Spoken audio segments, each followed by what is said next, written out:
اعوذ باللہ من الشیطان الرجیم بسم اللہ الرحمن الرحیم اللہم صلی علی محمد وعلی آل محمد۔ عبادہ بن صامت رضی اللہ عنہ جو ایک جلیل القدر بدری صحابی ہیں، فرماتے ہیں کہ ایک دن میں حضرت انس رضی اللہ عنہ کے ہاں ایک دعوت پہ حاضر ہوا۔ ایک باندی میرے لیے ایک تولیہ لائی۔ تولیہ کافی میلا تھا۔ حضرت انس نے کہا کہ اس کو صاف کر کے لے آؤ۔ وہ باندی بھاگی گئی اور جلتے تندور میں اس تولیے کو ڈالا اور اٹھا کر واپس لے آئی۔ میں نے دیکھا کہ وہ تولیہ بالکل صاف ستھرا میرے سامنے تھا۔ مجھے حیرانگی ہوئی۔ میں نے حضرت انس رضی اللہ عنہ سے پوچھا کہ اس میں کیا راز ہے؟ انہوں نے بتایا، ایک مرتبہ نبی کریم صلی اللہ علیہ وآلہ وسلم میرے ہاں تشریف لائے تھے۔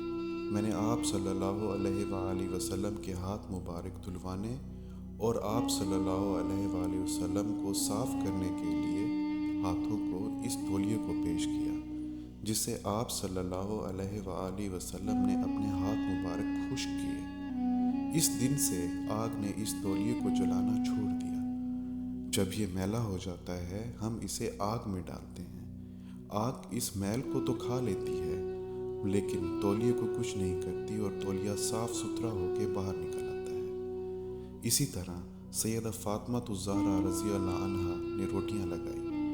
نبی پاک صلی اللہ علیہ وآلہ وسلم نے بھی ایک دو بنا کر دیں۔ کافی دیر کے بعد جب سب لگ گئیں تو حیران ہوئی کہ اس میں سے ایک یا دو روٹیاں پک نہیں رہی تھیں۔ اس طرح آٹے کا آٹا ہی لگا ہوا تھا۔ نبی پاک صلی اللہ علیہ وآلہ وسلم نے پوچھا، کیا ہوا؟ عرض کیا، حضور پاک صلی اللہ علیہ وآلہ وسلم، دو تین روٹیاں ایسی ہیں جو پک نہیں۔ فرمایا، ہاں یہ وہی روٹیاں ہیں جن پر تیرے والد کے ہاتھ لگ گئے۔ اب آگ اس آٹے پہ اثر نہیں